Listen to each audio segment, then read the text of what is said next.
ಕೇಂದ್ರ ಸರ್ಕಾರದ ಮೂಲಭೂತ ಅನುದಾನ 15ನೇ ಹಣಕಾಸು ಆಯೋಗದ 2024-25ನೇ ಸಾಲಿನ ಅನುದಾನ ಬಿಡುಗಡೆಗೊಂಡಿದ್ದರೂ ಇಲ್ಲಿಯವರೆಗೂ ರಾಜ್ಯ ಸರ್ಕಾರವು ಸದರಿ 15ನೇ ಹಣಕಾಸು ಆಯೋಗದ ಅನುದಾನ ಬಿಡುಗಡೆಗೊಳಿಸುವಲ್ಲಿ ತಡವರಿಸ್ತಾ ಇದೆ ಎಂದು ವಿಧಾನ ಪರಿಷತ್ ಶಾಸಕ ಡಿಎಸ್ ಅರುಣ್ ಹೇಳಿದರು. ಸುದ್ದಿಗಾರರೊಂದಿಗೆ ಮಾತನಾಡಿದ ಅವರು, ಕರ್ನಾಟಕ ರಾಜ್ಯ 6,500ಕ್ಕೂ ಹೆಚ್ಚಿನ ಗ್ರಾಮ ಪಂಚಾಯಿತಿ ವ್ಯಾಪ್ತಿಯ ಮೂಲಭೂತ ಅಭಿವೃದ್ಧಿ ಕೆಲಸಗಳಾದ ಕೃಷಿ, ತೋಟಗಾರಿಕೆ, ರೇಷ್ಮೆ ಬೆಳೆಗಳ ಉತ್ಪಾದನೆ ಹೆಚ್ಚಳ ಮಾಡಲು ಬಡತನ ನಿರ್ಮೂಲನೆ ಕಾರ್ಯಕ್ರಮ ಅನುಷ್ಠಾನ, ಪ್ರಾಥಮಿಕ ಪ್ರೌಢ ಶಿಕ್ಷಣ ಸಂಬಂಧಿಸಿದಂತೆ ಮೂಲಸೌಕರ್ಯ ಅಭಿವೃದ್ಧಿ, ಆರೋಗ್ಯ ಇಲಾಖೆ, ಮೂಲಭೂತ ಸೌಕರ್ಯ ಹಾಗೂ ಮಹಿಳಾ ಮತ್ತು ಮಕ್ಕಳ ಅಭಿವೃದ್ಧಿಗಾಗಿ ಅನುದಾನ ವಿನಿಯೋಗಿಸುವ ಸಲುವಾಗಿ ಬಿಡುಗಡೆ ಮಾಡಲಾಗುವುದು.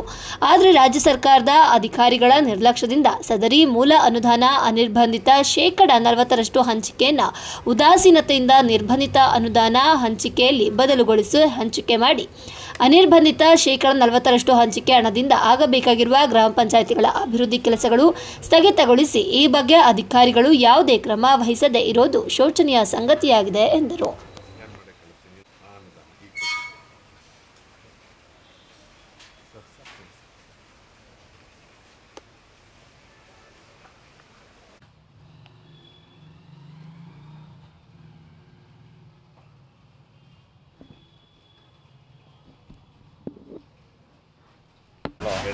ಇಟ್ಟರೆ ಕಷ್ಟ. ಆಮೇಲೆ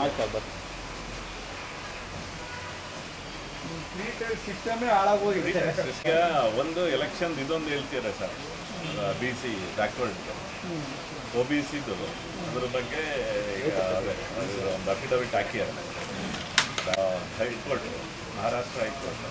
ಬ್ಯಾಕ್ವರ್ಡ್ ಅಂದಾಗ ಬರೀ ಜಾತಿ ಒಂದೇ ಅಲ್ಲ, ಫೈನಾನ್ಷಿಯಲ್ ಅದರೊಳಗಡೆ ಆಗ್ಬೋದು ಫಿಕ್ಸ್ ಆಗಿ.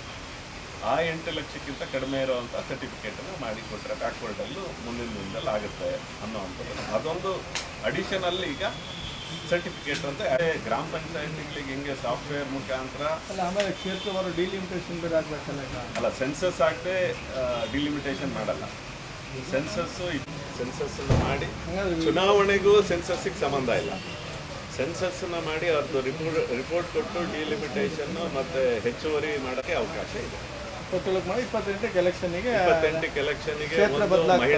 ಮಹಿಳಾ ಮೀಸಲಾತಿ ಒಂದನ್ನ ತರ್ತಾರೆ ಅನ್ನುವಂಥದ್ದು ಬಲವಾಗಿ ಡಿಲಿಮಿಟೇಷನ್ಗೆ ಟೈಮ್ ತಗೋಬಹುದು ಅಂತ ಇಲ್ಲ. ಅದೇ ವ್ಯವಸ್ಥೆಯಲ್ಲಿ ಆಗುತ್ತೆ. ಇವತ್ತಿನ ಡಿಜಿಟಲೀಕರಣ ಇರೋದ್ರಿಂದ ಆಗುತ್ತೆ. ಆದರೆ ನೀವು ಲೋಕಸಭಾ ಮಾಡ್ತಾರೆ.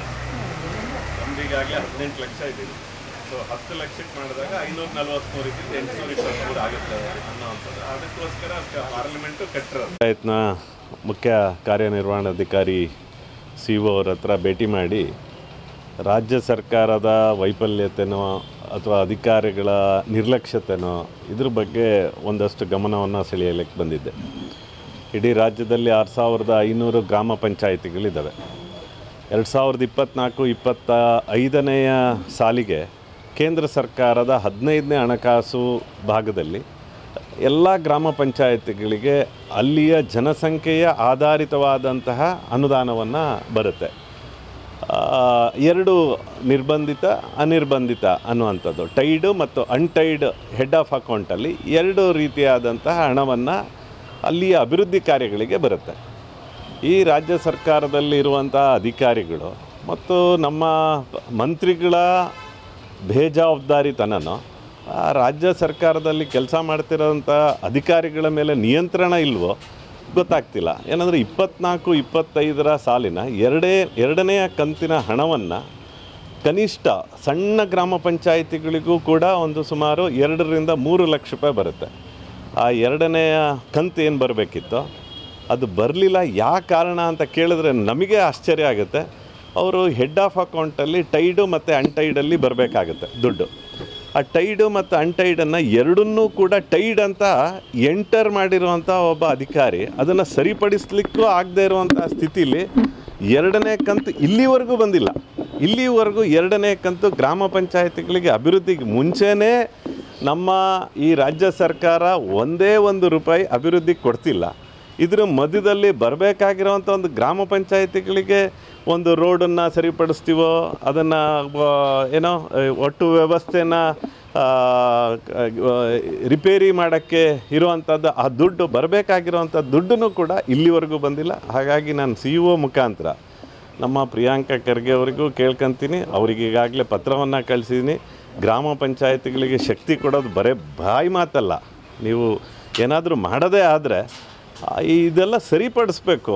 ಈಗ ಬರೋವಂಥ ಹಣವನ್ನು ನೀವು ಕೊಡಲಿಲ್ಲ ಅಂದರೆ ಆ ಗ್ರಾಮ ಪಂಚಾಯತಿಗಳು ಇವತ್ತು ನಾವು ವಿಕೇಂದ್ರೀಕರಣದ ಬಗ್ಗೆ ಭಾಷಣ ಮಾಡ್ತೀವಿ ಬಿಟ್ಟರೆ ಯಾವುದೇ ವಿಕೇಂದ್ರೀಕರಣ ಆಗ್ತಾಯಿಲ್ಲ.